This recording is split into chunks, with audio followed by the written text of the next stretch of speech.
Bueno, muy bien. En estos días hemos estado escuchando ya a través de los medios y también ustedes lo habrán escuchado a través de los distintos canales católicos, incluso también se anunció acá en la parroquia San Juan Bautista en algún momento, que este próximo fin de semana el Santo Padre Francisco en Roma va a canonizar a Mamantula. Va a ser nuestra primera santa argentina. Ya tenemos un santo que es el santo brochero, ¿no? De tanto predicamento en la zona de Tras la Sierra. Anoche en la parroquia San Juan Bautista se hizo una charla donde se dio a conocer un poco la figura de Mamantula, que nosotros la conocemos así, pero nos interesaba también tener profundidad en cuanto a quién es. Y me trajo la inquietud Diego Casadei ayer para poder charlar con ustedes a través del noticiero de Telenoticias, así que lo hemos invitado hoy al programa para que nos cuente un poco esto. Diego, ¿cómo estás? Gracias por venir. Gracias a vos, Marcelo, por invitarme y darme esta posibilidad de contar un poco de esta nueva santa de Argentina para el mundo. Bueno, contanos un poco entonces cómo surge esto, cuál es el origen de Mamantula, cómo llega a la consagración como santa, que es un proceso bastante intenso que siempre lleva el Vaticano en este sentido, ¿no? Bueno, Mamantula, el nombre de ella, de civil diríamos, era María Antonia de Paz y Figueroa, es nacida en Santiago del Estero. Algunos dicen que nació en una villa un poquito más al sur, que todavía está, se llama Villa Silípica, en el año 1730. Así que, bueno, tenemos para situarnos, estamos todavía en el virreinato, del Perú. Río de la Plata, es cierto. No, del Perú. Sí, del Perú. Y bueno, ella era hija de españoles, el padre se llamaba Francisco, era un militar y casado con Andrea. Eran de Paz y Figueroa el apellido, un apellido bastante aristocrático, diríamos. Y bueno, el padre era un hombre que tenía a su cargo una comunidad de indios, que se lo había dado el rey Carlos III, ese mandato, y bueno, era como yo le llamo como si fuera un capataz, un regidor se llamaba en esa época. En una misión. Claro, sí. La población, para ubicarnos en aquel entonces, 300 años atrás, eran indios, esclavos, españoles y gauchos. Perfecto. Eso era nuestra población en la colonia, toda la época de la colonia, ¿no?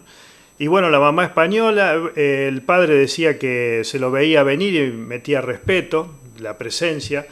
Y la mamá, ocupada en las cosas del hogar, la mujer en aquel entonces era totalmente de puertas para adentro de la casa, no tenía otra actividad social, así que cuidaba a los chicos, les enseñaba, transmitía la fe. Esa era la función de la mujer, de la mamá, que se llamaba Andrea, también española.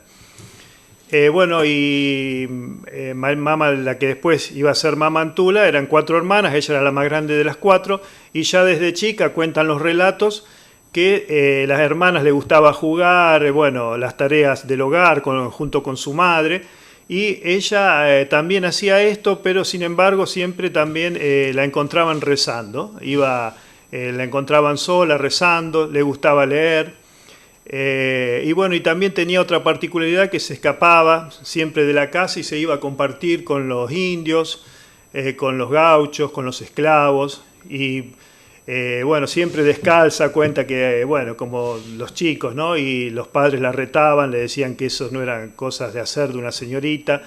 Bueno, así pasó su infancia, y ya en la adolescencia sintió con más fuerza el llamado de Dios, y comenzó a frecuentar, estaban los jesuitas evangelizando en aquella época toda la colonia, y un sacerdote joven, Gaspar Suárez, empezó a acompañarla, le trajo libros para leer, a ella le gustaba leer, leyó la vida de San Ignacio de Loyola, los ejercicios espirituales de San Ignacio, y así se fue compenetrando con las cosas de Dios, y esto la fue atrapando y llenando el corazón, ¿no?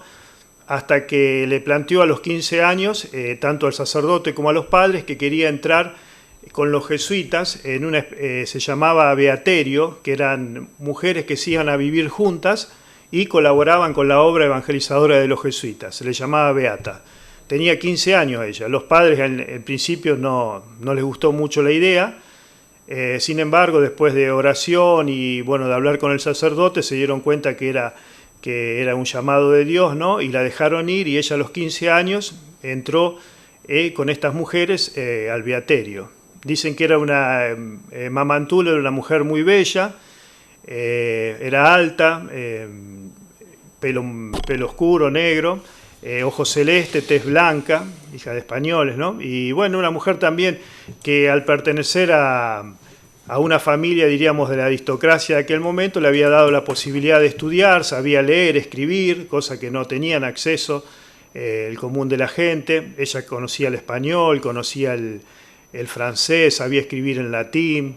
También al gustarle acompañar a los indios, aprendió el quechua, bueno, cómo comunicarse tanto con indios como con esclavos. Bien, bueno, bastante intenso, ¿no? Por la época. Sí, Y por sí. ser una mujer. Y por ser una mujer. Fundamentalmente, teniendo en cuenta, bueno, cuando vos decís que ella accedió a libros religiosos o historias, marca un poco también la dinámica de la familia, una familia evidentemente con una posición económica buena que ha venido de España, porque no todo el mundo sabía leer y escribir. El padre, al ser regidor, tenía un mandato del virreinato del Perú, entonces estaba dentro de un seno familiar educado, y eso le permitió tal vez descubrir un poco más todas estas cosas que la llevan a ser bueno, novicia, ¿no? O sea, Sí, beata se le llamaba. Beata, es beata. como si ahora dijéramos laica consagrada. Laica consagrada. Hacía votos privados, no delante de un obispo ni delante de un sacerdote. Eran votos privados que ella hizo de castidad y de pobreza. Tanto es así que cuando entró acá con las beatas se sacó el apellido de Paz y Figueroa y se puso María Antonia de San José.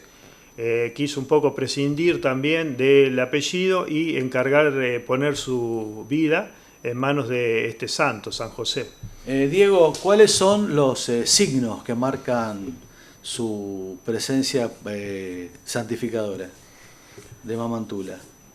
¿Por qué llega a este... ¿Vos a este te referías a los sí. últimos milagros? Claro, claro, o sea, Bueno, ¿cómo acciona ella, primero seguramente a través de su vida, con esta evangelización y con el acercar la palabra de Dios y la caridad, la ayuda, pero posteriormente a todo eso, evidentemente ha habido una devoción? Sí, ella, bueno, entonces tenemos que saltar ya, diríamos, después de su paso por la tierra. Ella fallece el 7 de marzo de 1799, que es diríamos, es la memoria litúrgica, la iglesia la recuerda el 7 de marzo. Bueno, fue muy popular después, cuando yo leí su responso. Bueno, ella pidió un responso humilde, bueno, tuvo un responso humilde, pero al tiempo se volvió a hacer este servicio, y bueno, ya había muchos los que iban a hacer la prédica, los que bueno, acompañaban el responso, y tenían palabras muy elogiosas ya hacia ella, así que una mujer que murió con fama de santidad por la gran obra que había hecho, ¿no? Y bueno, tanto es así que en Francia, si bien nosotros acá en Mamantula, tengo que ser sincero, empezamos hace unos años a conocer de ella, más con profundidad. En Francia ya en esa época se había hecho un libro que se llamaba El estandarte de las mujeres fuertes, y hablaba en las Indias, en América, de Mamantula, ¿no? Así que bueno, ya su fama había llegado también inclusive a Europa. Bueno, y después los últimos milagros, sé que el Benedicto XVI la declaró venerable en el año 2010, Francisco la declaró beata en el 2016, esa celebración se hizo en Santiago del Estero, comprobado un milagro que había hecho a una monja, se llamaba Rosa, un milagro en referencia a su salud física, una sanación milagrosa. Esto era una causa vieja, ya de 1900 y pico. Y después este último, que fue la que le dio el acceso a la canonización, sucedió en nuestras tierras, acá en Santa Fe. La persona está viva, se llama Claudio Perusini. Bueno, que me parece que en el año 2017 sufrió lo que nosotros le llamamos una ACV, pero algo un poco más fuerte. Y bueno, quedó en lo que le decíamos con muerte, estado vegetativo quedó. esta persona. Y bueno, ya no había, cuando se cae en esa situación no hay vuelta atrás. Pero bueno, se empezaron, por consejo de un obispo de Buenos Aires, a la familia, empezaron a pedirle a Mama Antula su intercesión para la curación de Claudio. Y bueno, fue así que inexplicablemente, la ciencia lo declaró como un caso inexplicable, salió de ese estado, estuvo 28 días en estado vegetativo, un estado que ya te digo, para la ciencia no tiene vuelta atrás. Es irreversible. Es irreversible. Y bueno, justamente ahí está el milagro, ¿no? Y fue reversible, la persona se empezó a recuperar de a poco y bueno, estuvo atendido en el Hospital Cuyen de Santa Fe. Y bueno, hoy es una persona que tiene 66, 67 años, es profesor de filosofía, bueno, él mismo da su testimonio. ¿Dónde está sepultada Mama Antula, Diego? Mama Antula está sepultada en la Basílica de la Piedad, en Capital Federal. Está en la esquina de Mitre y Paraná. ¿Ella terminó sus días en Buenos Aires? Sí. Ya, o sea, Cuando llegó a Buenos Aires... Estamos hablando de 1800, fines de 1700, casi sí, 1800. Sí, a 10 años de la Revolución de Mayo. Sí. Cuando llegó a Buenos Aires la recibieron a piedrazo, porque a ver mujeres caminar solas le gritaban prostituta, bruja, bueno, de todo. ¿Ella decide ir a Buenos Aires? Sí, ella decide ir a Buenos Aires, sí. Cuando llega a Buenos Aires la reciben mal, pero entonces como al primer lugar que va caminando, recorrió todo el país caminando, al primer lugar donde la reciben es en esta parroquia, La Piedad, que ya estaba. Ahora, bueno, después hizo un templo nuevo, ¿no? Bueno, y ahí también ella pidió ser sepultada en ese templo. Mientras tanto, en esa recorrida iba haciendo la obra de caridad, de transmitir, sobre todo en la evangelización. Ella ponía el acento en los ejercicios espirituales de San Ignacio. Llevaba a la gente a hacer esos retiros. Los jesuitas habían estado expulsados del país, sí. Bueno, del país, de América y de todo, de Europa también. Habían estado prohibidos por el rey Carlos III, entonces tuvieron que dejar todo e irse. Y ella, al sentirse así como huérfano, se le fueron todos los sacerdotes conocidos, toda la gran obra que se hacía, tanto es así que la Universidad de Córdoba, la primera universidad del país, la fundaron los jesuitas. Bueno, ella sintió, ella misma lo escribe, sintió una fuerza tan profunda que no se pudo contener, que hizo continuar la obra de los jesuitas de ella. Hay obras escritas por ella, testimonios. Muchas cartas. Muchas cartas. Ella escribía cartas a Europa, en todos lados. Al tener esa facultad de que sabía escribir para la época, era una adelantada. Exacto. Y se podía comunicar en varios idiomas, así que... Todo ese material, toda esa literatura, ¿dónde está hoy por hoy? Y debe estar en la casa de ejercicio que fundó ella en Buenos Aires, que todavía sigue en pie. Sí, está. O sea que la obra continuó en Buenos Aires con una casa de ejercicios y siempre en La Piedad. Sí, también fundó en Montevideo, bueno, por todos lados. Y otro hecho muy que la destaca como madre de la patria, es otra de sus facetas, porque en Buenos Aires llegó a tener tanta popularidad, en aquella Buenos Aires tenía 40.000 habitantes, que en el cabo de un par de años, 2, 3 años, dice que 15.000 personas fueron a hacer los ejercicios espirituales. Y entre ellos pasó Cornelio Saavedra, pasó Mariano Moreno, Manuel Belgrano, Alberti, y la casa se hizo también un lugar de encuentro donde estas ideas emancipadoras también florecieron. Iban a charlar con ella, la veían como una madre, ¿viste? Uno como una madre le va a contar las cosas, le pide un buen consejo. Bueno, todos estos nuevos próceres iban a conversar con ella a la casa de ejercicio. Ahora fíjate que la historia argentina muy pocas veces la ha nombrado. No, pero yo haciendo memoria también, padres de la patria conocemos mucho. Y madres de la patria te pongo en apuros. Si te más digo. vale conocemos mujeres guerreras que estuvieron, sí. pero de la historia de Mama Antula es algo que ha salido ahora en estos últimos años, pero en los libros de historia que hablan sobre la previa de la revolución, todo no hay nada. Y fíjate también otro hecho. Ella muere en 1799, logra una transformación espiritual primero de la sociedad, de una verdadera libertad, primero libertad de espíritu, después se va a una libertad política. Y ella trabajó mucho también con los esclavos, los iba a buscar, a acompañar, a educar, y después a los años también se abolió la esclavitud. ¿Hay libros escritos sobre su vida en este momento que se puedan conseguir? Que estén... Sí, yo te iba a traer un par, pero bueno, No importa. Fallé.